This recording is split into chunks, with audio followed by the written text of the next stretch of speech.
rodeados de hipócritas y arrogantes que con frecuencia intentan servirnos.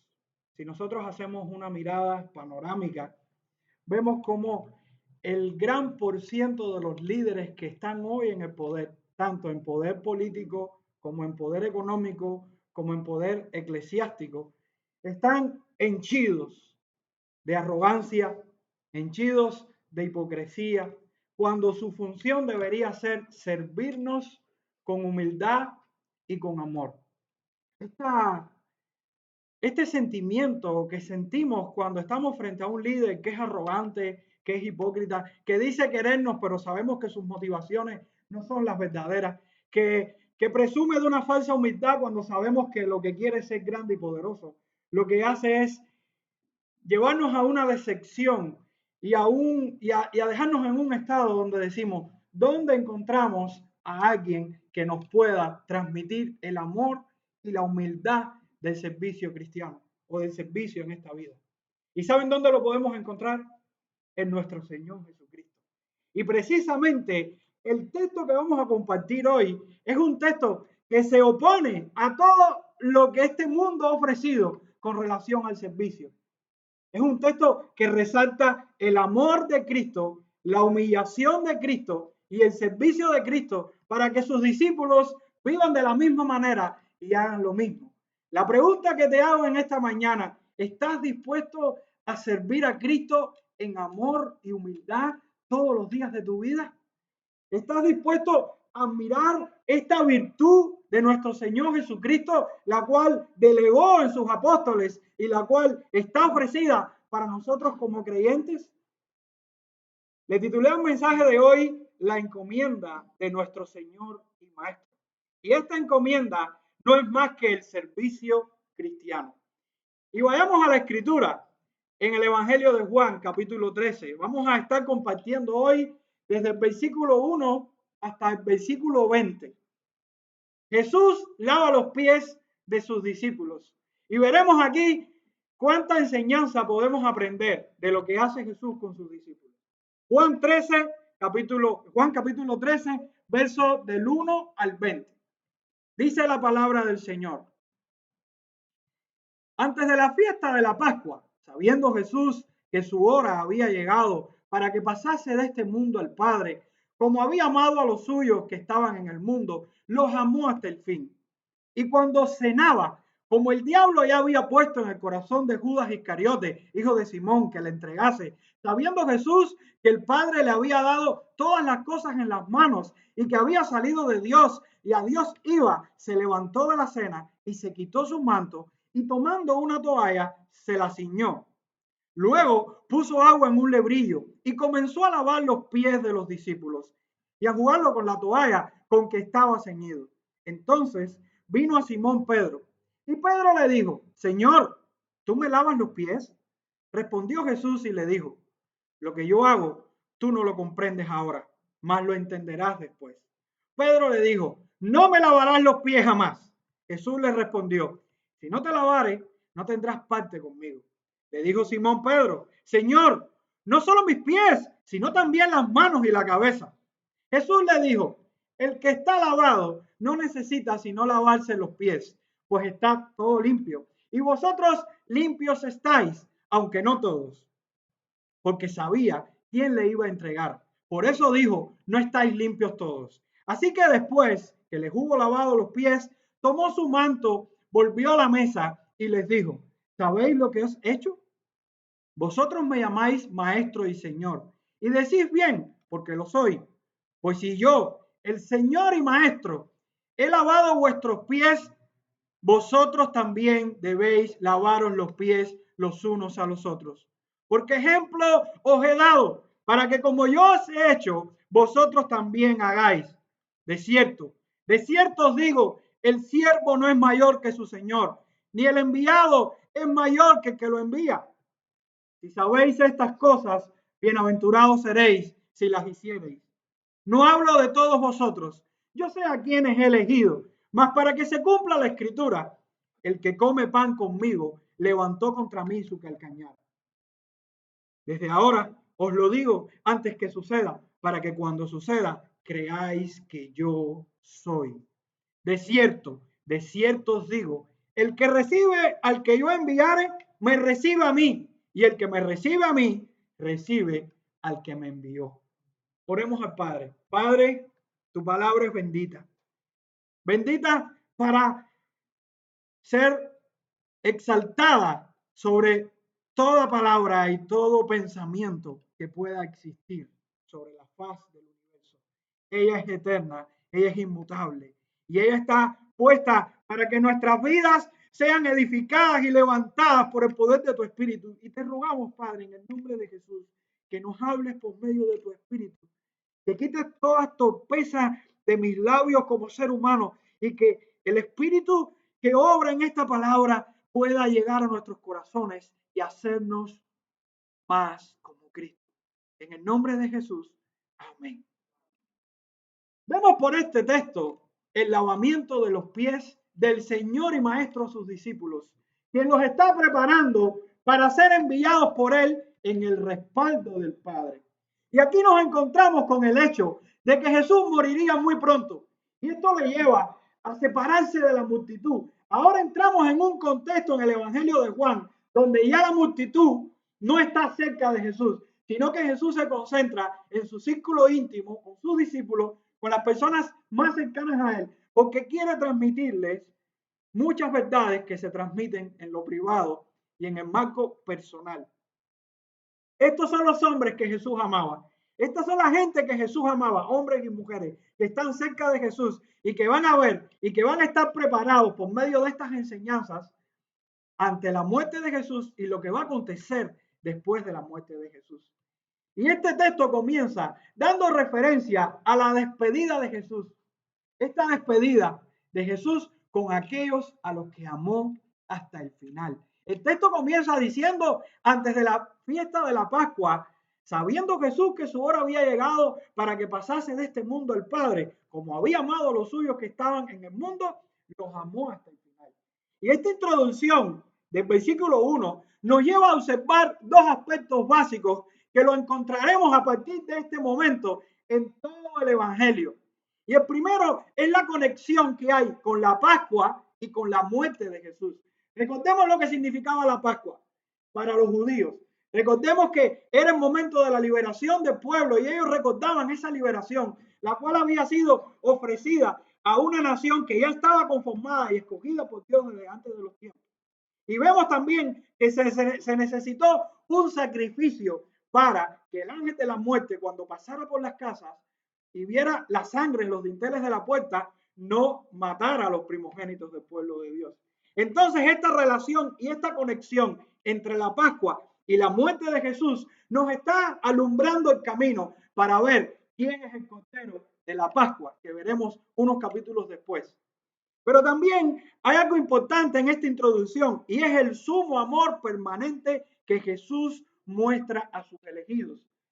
Hay una pequeña sección desde el capítulo 13 hasta el capítulo 17, cuando Jesús termina su oración sacerdotal. Y en estos capítulos lo que predomina es el amor. Entonces estamos poniendo de base que hay una relación entre la Pascua y la muerte de Jesús, pero también una relación del amor permanente que Jesús le está dando a sus discípulos. Y aunque en el resto de este capítulo que estamos tratando, del texto de hoy, no aparezca la palabra amor, sí tenemos que tener como base que el amor es el móvil que está llevando a Jesús a hacer todas estas cosas por sus discípulos. Entonces, entendiendo esto, podremos ver desde aquí cómo el buen maestro y señor realiza una acción sobre ellos, les enseña y también les encomienda. Y así dividí el texto en el día de hoy. Lo dividí en tres partes principales. Ese es el bosquejo que vamos a ir tratando. La acción de Jesús, que se encuentra desde el versículo 2 hasta el versículo 5. La enseñanza de Jesús ante esta acción, que se encuentra desde el versículo 6 hasta el versículo 11. Y también la encomienda de Jesús, que se encuentra desde el versículo 12 hasta el versículo 20.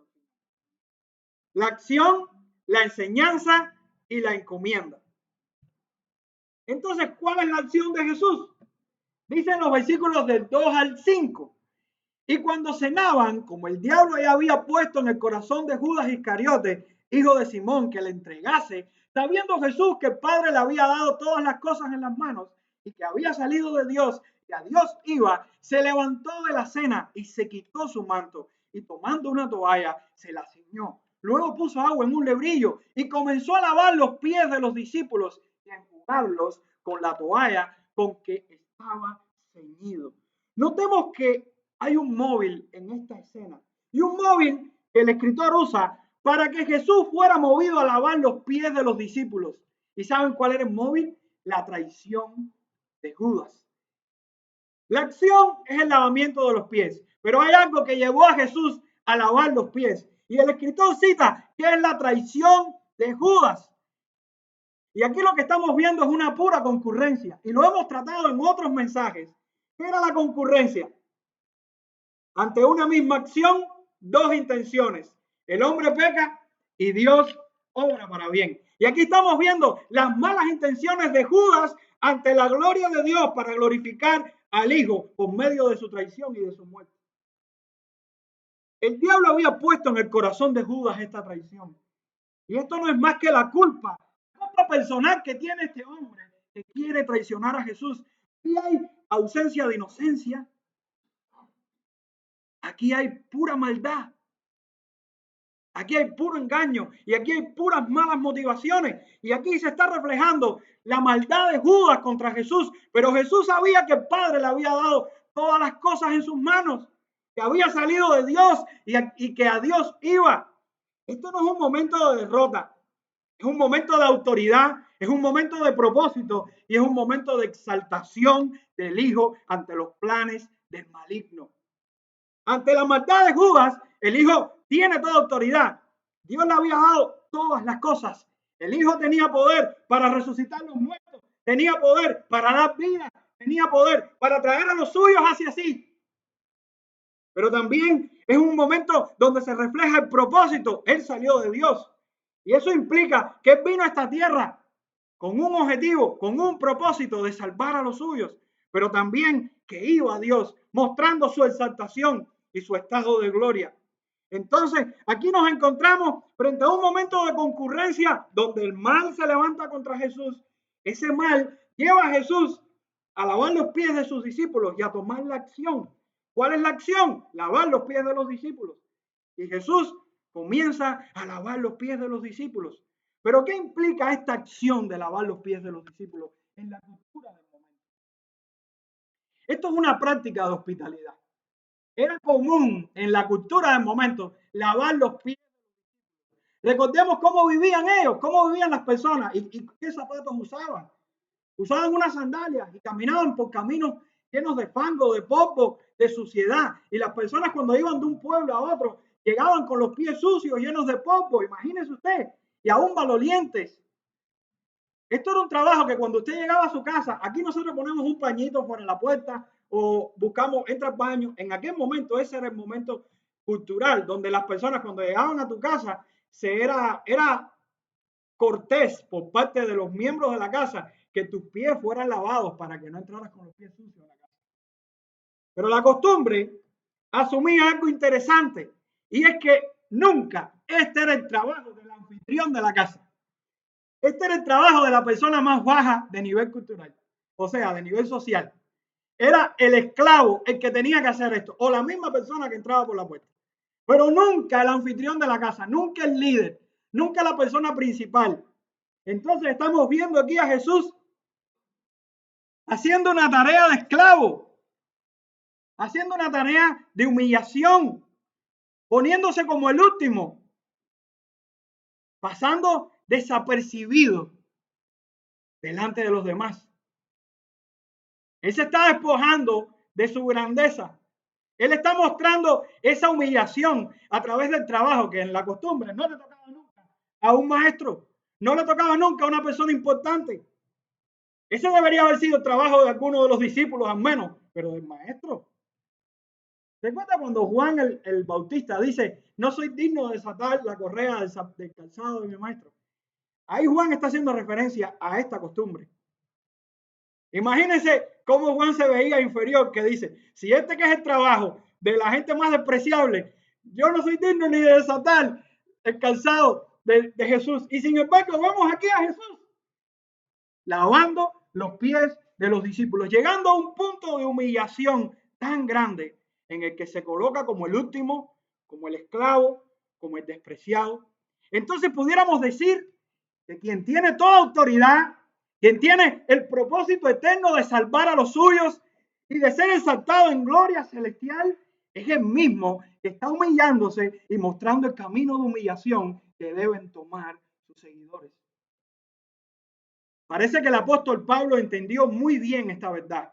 Cuando él dice en Filipenses capítulo 2, versos del 5 al 11, haya pues en vosotros este sentir que hubo también en Cristo, el cual siendo en forma de Dios, no estimó el ser igual a Dios como cosa que aferrarse, sino que se despojó a sí mismo, tomando forma de siervo, hecho semejante a los hombres, y estando en la condición de hombre, se humilló a sí mismo, haciéndose obediente hasta la muerte y muerte de cruz, por lo cual Dios también le exaltó hasta lo sumo y le dio un nombre que es sobre todo nombre, para que en el nombre de Jesús se doble toda rodilla de los que están en los cielos y en la tierra y debajo de la tierra, y toda lengua confiese que Jesucristo es el Señor, para gloria de Dios Padre. La acción que Jesús está realizando en esta primera verdad es que le lavó los pies a los discípulos y lo hizo en un estado de humillación completa, mostrando su humillación total delante de sus seguidores. Pero ¿cuál es la enseñanza? ¿Qué quiere sacar Jesús de esta acción que acaba de realizar? Y aquí estamos viendo cómo Jesús enseña por medio de tres errores que Pedro comete. Pedro, al fin, impulsivo, y Pedro, al fin, es el que coge siempre de banderita. Su impulso, su carnalidad quizás lo lleva a responder antes de tiempo o a responder fuera de lugar. Pero lo que sí sabemos es que Pedro, cuando queremos dar una buena lección, ponemos a Pedro delante y vamos a aprender de sus errores, muchas cosas que nosotros hacemos, pero vamos a aprender cómo hacer el bien. Y aquí Pedro comete tres errores. Primero, muestra ignorancia. Segundo, se niega. Y tercero, muestra una mala interpretación de lo que está entendiendo. Entonces, un Pedro ignorante, un Pedro que se niega y un Pedro que malinterpreta a Jesús, será enseñado por el propio Jesús para que entienda cuál es el propósito por el cual Jesús lavó los pies. La ignorancia de Pedro se encuentra frente al tiempo. Dicen los versículos del 6 al 7. Entonces vino a Simón Pedro y Pedro le dijo, Señor, ¿tú me lavas los pies? Respondió Jesús y le dijo, lo que yo hago, tú no lo comprendes ahora, mas lo entenderás después. La mente de Pedro era una mente cultural, era común, era sabido que cómo es posible que el maestro me lave los pies. ¿Cómo es posible esto? Pedro estaba sorprendido ante esta humillación de Jesús. Recordemos lo que Pedro dijo en el capítulo 6 sobre Jesús. Pedro en un momento le dice, Señor, ¿a quién iremos? Tú tienes palabras de vida eterna y nosotros hemos creído y conocemos que tú eres el Cristo, el Hijo del Dios viviente. Pedro en un momento determinado declara por su propia boca, pero por obra de Dios, de que Cristo era el Santo de Dios. Y ahora vemos a Pedro aquí mostrando una ignorancia ante este propósito de Cristo, el cual se está humillando. Pero ante la ignorancia de Pedro, Jesús le dice que después entenderá. ¿Y por qué era importante el tiempo frente a esta ignorancia? Porque Pedro no había visto toda la obra de glorificación del Hijo. Era necesario que el Hijo sufriera, que fuera traicionado, que fuera a la cruz, que fuera sepultado, que resucitara, que ascendiera y que el Espíritu se derramara sobre la iglesia para que Pedro, después de pasar el tiempo, comprendiera de una manera amplia, mayor, la verdad que Jesús le está transmitiendo con su glorificación. Entonces, ante la ignorancia, lo más prudente es que Pedro entienda que tiene que esperar. Va a llegar el momento. No te apures. Tú vas a ver cómo todo se va a saber al final. Y como este acto que estoy haciendo te va a demostrar la verdad que necesitas saber. Después vemos a Pedro que se niega. Y esa negación de Pedro la vemos en el versículo 8, porque Pedro le dice, no me lavarán los pies jamás. Jesús le respondió, si no te lavares, no tendrás parte conmigo. Aquí, frente a la negación de Pedro, Jesús lo que está mostrando es la sumisión de la fe ante él. Pedro se niega porque solo ve una parte del proceso en la glorificación del Hijo. Pedro solo ve al Hijo glorificado de una manera, pero no entiende todavía que el Hijo tiene que humillarse. Quizás por eso Pedro llega un momento y le corta la oreja al soldado del sumo sacerdote, al siervo del sumo sacerdote. O quizás por eso lo niega cuando tiene que declarar la verdad sobre Jesús y lo niega y maldice. Pedro no entiende. Y Pedro se niega, está ciego a esta verdad. En su negación, él enfatiza absolutamente una ofensa contra su maestro. Porque Pedro no tiene derecho de decirle a su maestro lo que tiene que hacer o lo que no tiene que hacer. Un discípulo no le puede exigir a su maestro lo que tiene que hacer. Y aquí Pedro se está imponiendo ante su maestro. Y este es un hecho representativo de la obra completa de humillación de nuestro Cristo. Y quien se niegue no participará con él en los frutos de sus méritos redentores. Rechazar el lavamiento equivale a rechazar la gracia que sostiene la unión con Cristo. Pero aceptar el lavamiento expresa la sumisión de la fe que descansa en la obra completa de Cristo para una vida de comunión y de santificación continua. Aquí Pedro tiene que rendirse a su maestro. No le toca a Pedro imponer su autoridad, le toca a Pedro su misión, someterse a su maestro y someterse de una manera en la cual se verá a la vez que lo haga en una completa comunión y en una completa santificación continua que todos los días tendrá que enfrentar cuando Jesús le llame a hacer algo o le diga hacer algo. Entonces, ante la negación de Pedro, lo más importante es que debemos entender que debe someter su fe a su maestro. Y ahora Pedro no entiende. Y Pedro malinterpreta este asunto. Y lo vemos desde el versículo 9 hasta el versículo 11, donde le dijo Simón Pedro, Señor, no solo mis pies.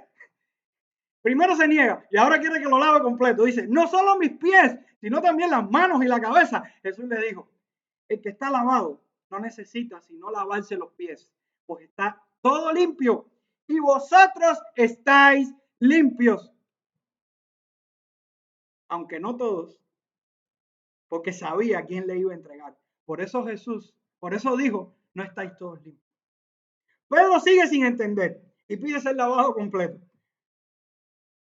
Mientras más y mejor para Pedro. Sin embargo, eso no es lo que Jesús quiere para Pedro. Jesús refiere a que ellos eran salvos, hermano. Cuando Jesús le dice, ustedes son limpios, ya ustedes son salvos. Pero Jesús le dice, no es completo, ya ustedes son limpios, ya ustedes son salvos, menos Judas. Pero ustedes lo que necesitan es lavarse los pies. ¿Y por qué lavarse los pies? Porque deberían seguir creciendo. Deberían seguir viviendo esta fe. Deberían seguir santificando sus vidas. Deberían seguir en un proceso donde todos los días, abundantemente, deberían escuchar a su maestro y someter su fe a él y entender toda su verdad a lo largo del tiempo. Entonces, a través de esta acción de Jesús, podemos captar que hay una ignorancia de Pedro, que hay una negación de Pedro y que hay una mala interpretación de Pedro, la cual se responde cuando pase el tiempo y vean la obra completa del Hijo a través de la sumisión de la fe a una vida de comunión y santificación continua, con la necesidad de seguir creciendo en la fe. Entonces, esta enseñanza de Jesús radica, hermano, en que todos los que son lavados por los pies, todos aquellos que son expuestos a ese lavamiento de los pies, son los creyentes que necesitan cada día someterse a su maestro, cada día seguir su camino y cada día estar expuestos a un crecimiento espiritual. Eso es lo que Jesús le está transmitiendo a Pedro. ¿Y cuál es la encomienda? Bueno, ya les lavé los pies. Ya les estoy dando a entender que me he humillado hasta lo sumo que ustedes pueden soportar. Por supuesto, no es toda la humillación de Jesús, pero es un momento de humillación. Ya les estoy demostrando a través de este hecho de que van a entender toda la verdad aquí un tiempo. Y les estoy demostrando a través de este hecho de que su fe tiene que ser sujetada a mí como maestro. Y les estoy enseñando que ustedes deben seguir creciendo en la fe. Ahora, ¿qué deben hacer? Y ahora vemos la encomienda de Jesús. Esta es la tercera verdad. La encomienda de Jesús. Porque Jesús asume por parte de sus discípulos ante este evento que Él es el Maestro y Señor. El verso 12 y 13 nos dice, así que después que los hubo lavado los pies, tomó su manto, volvió a la mesa y les dijo, ¿sabéis lo que os he hecho? Vosotros me llamáis Maestro y Señor y decís bien, porque lo soy. Para los discípulos, Él es el Maestro. ¿Quién puede enseñar como Jesús? Como dice la Escritura, tenía autoridad, enseñaba con autoridad, lo que no podían hacer los fariseos y los saduceos, los escribas. Nadie podía enseñar como él. Él tenía autoridad total en su enseñanza. Él es más grande que los discípulos podían percibir, el más grande maestro de todos, pero también para ellos, Él es el Señor de todas las cosas, el sumo gobernador con el que lo hace todo, el que tiene toda autoridad sobre los hombres y sobre la vida. El único que tiene derecho legítimo de gobernar. ¿Y saben qué? Al nivel de Dios. Entonces, para ellos Jesús es maestro, para ellos Jesús es el Señor, es la realidad de sus vidas, es la realidad de aquel que llena todo en todo y de aquel que les puede sostener y les puede guardar. Y Jesús acepta esto por parte de sus discípulos. ¿Y saben qué infiere esto? Que Jesús tiene igualdad con el Padre en esencia y autoridad. Para ellos Jesús tenía esto. Y Jesús lo asume. Cuando Él dice, decís bien, porque yo soy. Decís bien, porque lo soy. Entonces, si esto es verdad en el corazón de sus discípulos, ¿qué esperamos que haga ahora Jesús? Y Jesús lo que hace es que los manda a hacer lo mismo. Jesús manda a lavar los pies de los unos a los otros en referencia a su propio ejemplo. Les he mostrado ejemplos. Ustedes dicen que yo soy su maestro y señor. Pues ahora lo van a hacer. Dicen los versículos 14 y 15. Y fijémonos en un detalle y un cambio del lenguaje. Pues si yo, el Señor y Maestro, he lavado vuestros pies, vosotros también debéis lavaros los pies los unos a los otros, porque ejemplo os he dado, para que como yo os he hecho, vosotros también hagáis. Notemos el cambio del orden de las palabras. Ellos se refieren, o ellos piensan en Jesús como Maestro y Señor. Y ahora Jesús les está diciendo que Él es el Señor y Maestro. ¿Tendrá que ver este cambio en lo que Él quiere transmitirle?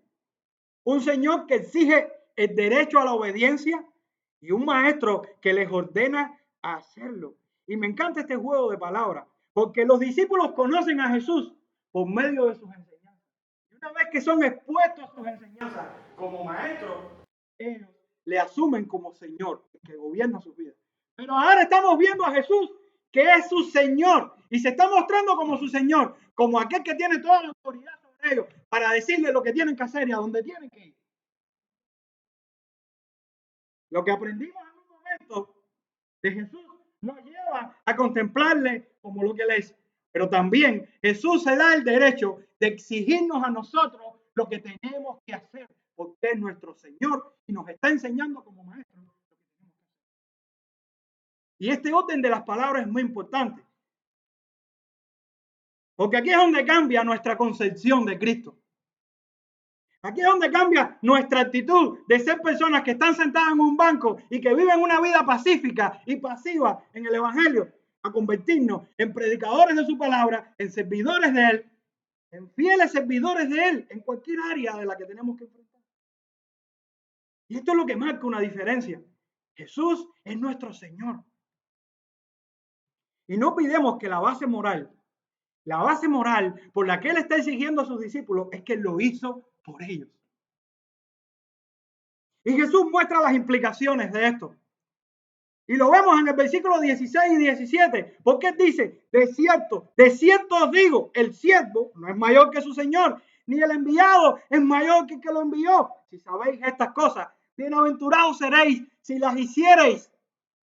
Estamos frente a una fórmula solemne de autoridad. Cada vez que usted vea en la Biblia, de cierto os digo, amén, amén, eso es una fórmula solemne de autoridad. Es como que nos está diciendo, todo lo que estás pensando, concéntralo ahora mismo en lo que te voy a decir. Todo lo que has oído, concéntralo ahora mismo en lo que te voy a decir, porque esto es sumamente importante. Esto es algo muy solemne para que entiendas lo que te quiero transmitir. Y ahora, cuando él le dice, de cierto os digo, presta mucha atención en esto. Él le dice, el siervo no es mayor que su señor, ni el enviado es mayor que el que lo envió. Y esto es posible porque estamos frente a un Señor que da el ejemplo de humillación con su vida. El siervo no es mayor que su Señor. Él dio el ejemplo con su vida. Él dio el ejemplo principal. Y si Él dio el ejemplo principal y es nuestro Señor, ¿qué podemos hacer nosotros ante un Señor? Hermano, ¿usted sabe lo que implica que Jesús sea nuestro Señor?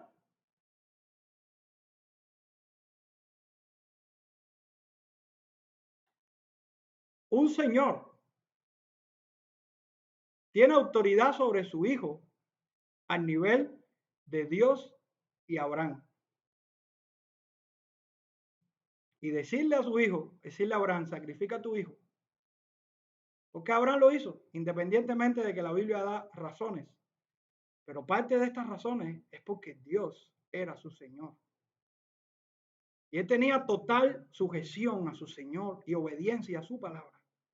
Y si Jesús es nuestro Señor, que dio el ejemplo, ¿qué podemos hacer nosotros? ¿Quiénes somos nosotros para no hacer lo que nuestro Señor hizo? Piensen esto, si Él es nuestro Señor y se humilló, ¿quiénes somos nosotros? ¿Somos mayores que Él? ¿Somos mayores que nuestro Señor para no hacer lo que Él dice? ¿No le da terror eso? ¿No le da temor eso como creyente si usted es un creyente pasivo? ¿Y está inmóvil ante el servicio de Cristo? Cuando Cristo te está diciendo, haz esto. Y una aclaración, porque Jesús no le está diciendo a todos los cristianos que se laven los pies con una toalla y hagan de hábito esto en la iglesia. Pero lo que sí Jesús está transmitiendo con esta verdad, que es un momento cultural por el momento de la época, es que todos los cristianos estamos comprometidos con nuestro Señor a servirle en amor y humildad. Ese es el código que exige el liderazgo cristiano, amor y humildad en servicio. Pero ese es el código que existe en el carácter del cristiano y en la práctica del cristiano cuando sirve a su Señor en cualquier área de su vida. Estamos hablando de principios del reino de Dios en medio de su pueblo. Principios de amor y humildad. Muy distante a lo que vemos hoy, aún dentro de muchas iglesias. Cuando el pastor es la figura principal y no mira ni al lado. Y hay que pedir audiencia de 5 meses para poder hablar con un pastor. ¿Qué es eso? Eso está tan distante a nuestro Cristo.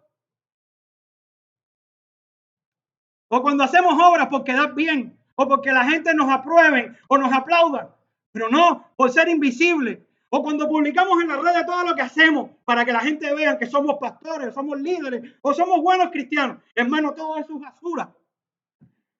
Porque Cristo mostró su verdad en amor y humildad para el servicio de sus hijos, de sus seguidores. Y hay una promesa aquí maravillosa. Porque ejemplos he dado para que como yo he hecho, vosotros también hagáis. Y él dice después, si sabéis estas cosas, bienaventurados seréis si las hicieres. Aquí está la promesa, la bienaventuranza, la felicidad, el elogio de nuestro Señor, el éxito y la garantía del éxito en vivir de la manera que Cristo, nuestro Señor, nos está mandando como maestro a vivir y a practicar en nuestra vida. Muy distante al ego que refleja este mundo, a la autosuficiencia que refleja este mundo. Y Jesús, en virtud de su deidad y elección, alude al desprecio de Judas, que no aceptaría entender y aplicar sus enseñanzas. Porque el versículo 18 y 19 nos dice: no hablo de todos vosotros, yo sé a quienes he elegido, mas para que se cumpla la escritura, el que come pan conmigo levantó contra mí su calcañar. Desde ahora os lo digo antes que suceda, para que cuando suceda creáis que yo soy. Y Jesús está citando un pasaje del Salmo 41, verso 9. El Salmo 41, verso 9 dice: aún el hombre de mi paz, en quien yo confiaba, el que de mi pan comía, alzó contra mí el calcañar. Y aquí lo que se está subrayando es el carácter reprensible del pecador al traicionar a su benefactor. Eso es lo que está queriendo decir Jesús. Es como el caballo que le da una patada a su dueño. Y como decimos en Cuba, como el perro que muerde la mano del que le da la comida. Es como que Jesús le está ofreciendo a Judas todo el privilegio. Le lavó los pies a Judas.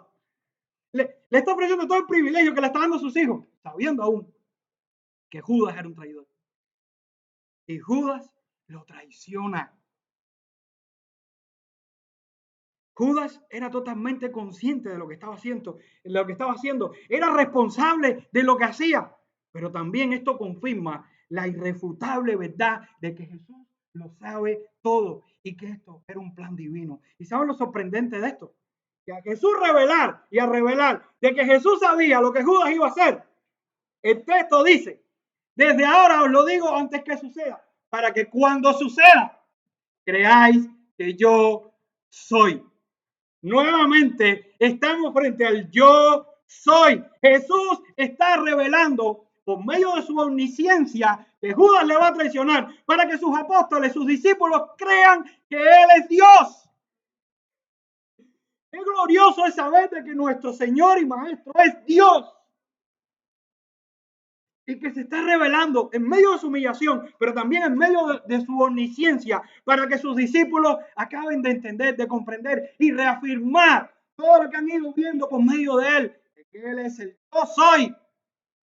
yo soy, que no solo es la resurrección y la vida, sino también que conoce los pensamientos de cada uno de nosotros.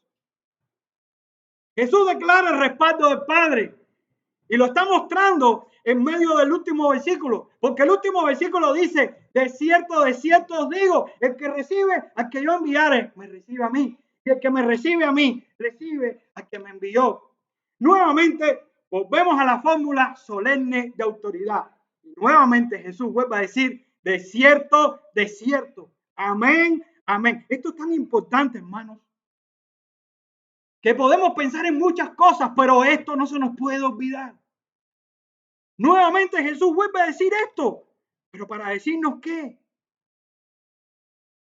todo el respaldo que Él le está dando a estos apóstoles, a estos discípulos, para hacer estas obras, viene del mismo Padre. Esto es tan importante como que en los apóstoles está el fundamento de nuestra fe. Jesús es el enviado del Padre, es el apóstol del Padre. Todo lo que el Padre dijo que se hiciera, Jesús lo dijo y lo cumplió 100% fiel. Pero Jesús escogió a sus apóstoles y a sus 12 más Pablo. Y esos apóstoles tienen que repetir y decir lo mismo que Jesús hizo y vivir esa vida y ser hacedores de milagros y hacedores de prodigios y haber visto a Cristo resucitado y haber sido comisionados por el mismo Cristo. Esos apóstoles tienen que repetir lo mismo. Por tanto, si escuchamos a un apóstol, escuchamos a Cristo. Y si escuchamos a Cristo, escuchamos al Padre. Hay una completa conexión entre el Padre, Cristo y esos discípulos a los cuales Jesús está tratando con ellos directamente, que fueron los apóstoles, para decirnos que ahí está el fundamento, para decirnos que si alguien quiere ver un líder y alguien quiere ver una autoridad, ¿a quién tiene que ver? Al pastor de la iglesia, sí, como su testimonio, pero ¿a quién tiene que ir? Al Padre, al Hijo y a sus apóstoles. Para que entienda que ese es el fundamento del cristianismo. de que el cristianismo no consiste en títulos y propaganda, hermano. Y eso no significa que nos ocupamos ermitaños y que no expongamos la palabra de Dios a través de las redes y a través de los medios de difusión. No quiero decir eso. Pero lo que sí quiero decir es que tenemos que pensar nuestras motivaciones y todo lo que hacemos, qué es lo que nos lleva a hacerlo, hermano. ¿Cuánto nos importa servir a Cristo en humildad y estar cimentados y fundados sobre este fundamento de nuestra fe? Y por consiguiente, este texto tiene una implicación. ¿Y saben quiénes son los que deben recibir a estos apóstoles? En la vida real, directamente, nosotros. Nosotros somos los que tenemos que recibir esto. Y recibir sus enseñanzas, recibir su carácter, recibir sus vidas y lo que aprendemos de ellos. Hombres humanos que se equivocaron, pero en sus enseñanzas nos dejaron el Nuevo Testamento para que entendiéramos y viviéramos esa verdad. ¿Qué haremos entonces ante el llamado de Jesús? Y la encomienda de nuestro Señor y Maestro consiste en servirnos los unos a los otros en amor y humildad. Y eso es lo que no podemos perder de vista en todo lo que he hablado en esta mañana. ¿Cuál es la encomienda de nuestro Señor y Maestro? Que nos sirvamos los unos a los otros en amor y humildad. Quienes pretendan ver la gloria de Cristo exaltado tendrán que admirar su gloria en la humillación. ¿Tú quieres ver a Cristo exaltado? ¿Cuándo lo has visto en su humillación? ¿Cuánto has apreciado su humillación? Y hay malas motivaciones para servir a Dios, muy malas motivaciones. Cuando quitamos el amor y la humillación y la humildad en medio. Cuando hacemos cosas para que los hombres nos vean. O cuando hacemos las cosas por una falsa humildad. O cuando tenemos intereses personales o intereses económicos o intereses de lo que sea, sociales, políticos, lo que sea. Muchas veces la gente sirve a Cristo de esa manera. Pero esa no es la verdadera fuente de servicio, hermano. Es el amor y la humillación de los creyentes. Aquellos que están dispuestos a hacer lo que nadie hace por amor a su Señor. Es fácil servir a Dios con todas las cosas resueltas. Pero ¿quién estaría dispuesto a ir a un lugar donde nadie quiere ir? ¿Quién estaría dispuesto a ofrecer lo que nadie quiere ofrecer? ¿Qué hizo nuestro Señor y Maestro? Si Él es nuestro Señor y Maestro y lo hizo, ¿quiénes somos nosotros para negarnos? Y aunque hayamos sido salvados, debemos vivir siendo sensibles al proceso que Dios está obrando en nosotros. Y ese proceso de santificación, donde vamos creciendo y donde nos vamos haciendo semejantes a Cristo en nuestra forma de vivir. Porque todos los días de nuestra vida estaremos aprendiendo, estaremos creciendo. Quiere decir que todos los días de nuestra vida tendremos que luchar contra nuestro orgullo, contra nuestra hipocresía. Todos los días de nuestra vida tendremos que ser puestos ante la iglesia para servirle en amor y humildad.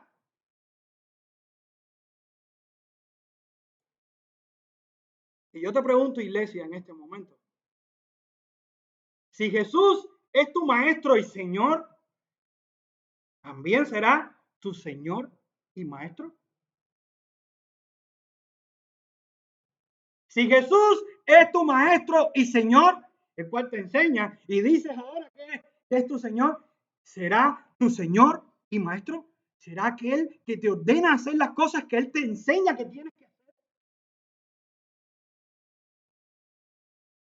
¿Será la humildad y el amor una característica indispensable de nuestra congregación? ¿Será el servicio fundado en el amor y en la humildad esa característica que resalta en medio nuestro?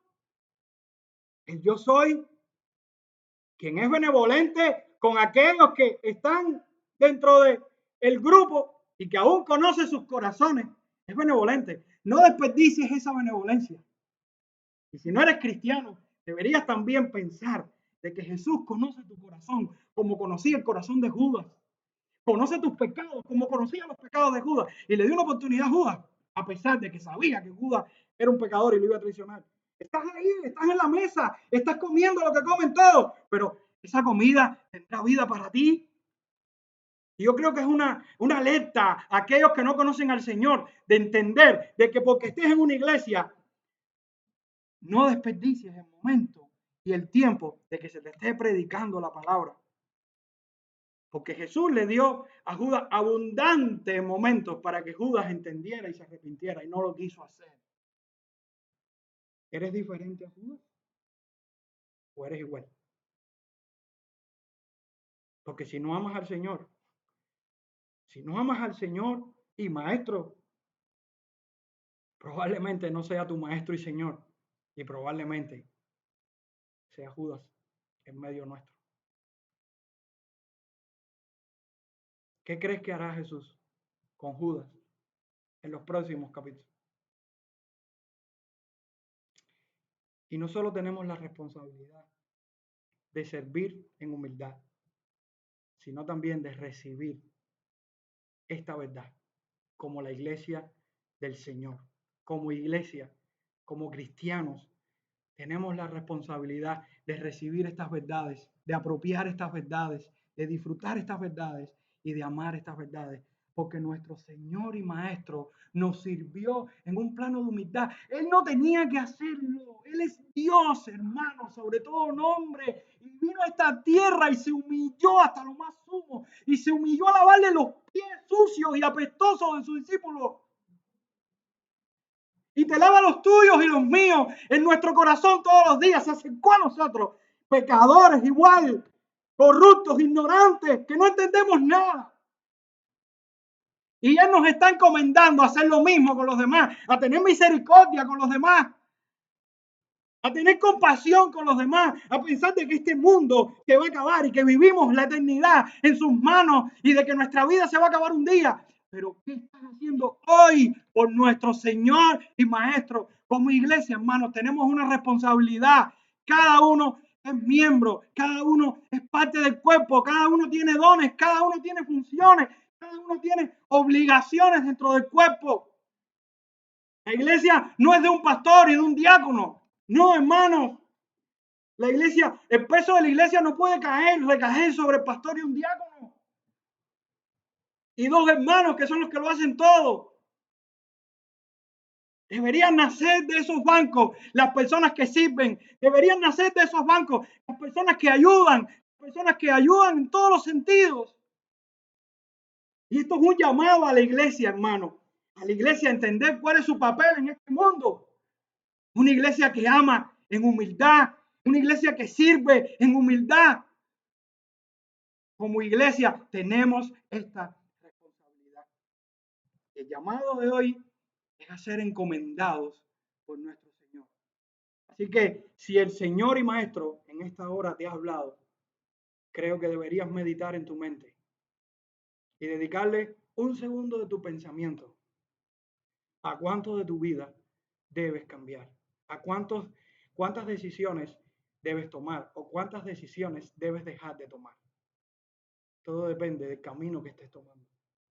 Porque si nuestro Señor y Maestro es que se humilló tanto que nos miró a nosotros, no somos diferentes a esa gente. Hermano, Dios te miró por medio de Cristo, te perdonó por medio de Cristo. ¿Qué puedes hacer por Él? ¿Crees que podemos compensar todo eso que Él hizo por nosotros? ¿Crees que podemos pagar todo eso que Él hizo por nosotros?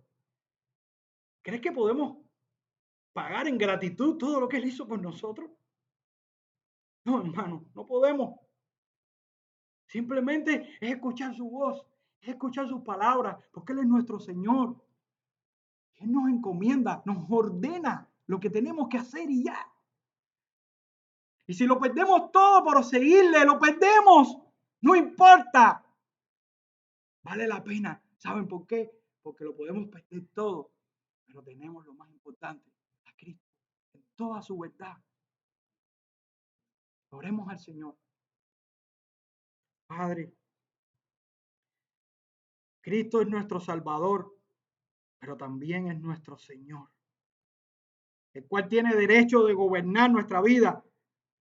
Él lo conquistó ese derecho, lo conquistó en su cruz, a través de su humillación, y nos ha comprado, y nos ha hecho pueblo suyo, pero no nos ha hecho pueblo, Señor, para estar inmóviles, sino para proclamar su palabra, para vivir su palabra, para servir en su reino, para bendecir a su iglesia por la cual Él murió. Padre, en esta hora despierta nuestros corazones, Señor. Inquieta nuestras intenciones por servirte, Señor, en las áreas en las que nos has llamado. Señor, abre nuestro entendimiento para poder ver la gloria de tu nombre en esa humillación en la cual tú nos estás llamando a vivir en esta vida. Señor, te necesitamos y haznos ver esta necesidad, una necesidad urgente en la cual la iglesia se pueda levantar y despertar en medio de las tantas turbaciones de este mundo y que pueda entender su propósito de ser sal y luz en medio de tanta oscuridad. Señor, en el nombre de Jesús, esfuérzanos, fortalécenos, anímanos, levántanos, Señor, pero que no pasemos por esta vida como personas inservibles, Señor, que pasemos por esta vida dando lo que podemos hacer como siervos inútiles que somos, pero Señor, al menos dándote lo que podemos hacer, lo que tenemos, lo que nos has dado, Señor, aún con nuestras imperfecciones y nuestros errores, pero Señor, aquí estamos en esta hora como hijos tuyos, Señor, en tus manos para que tú nos uses a estos siervos inútiles, pero que nos uses. Úsanos, Señor, úsanos, Padre, úsanos para tu gloria. En el nombre de Jesús.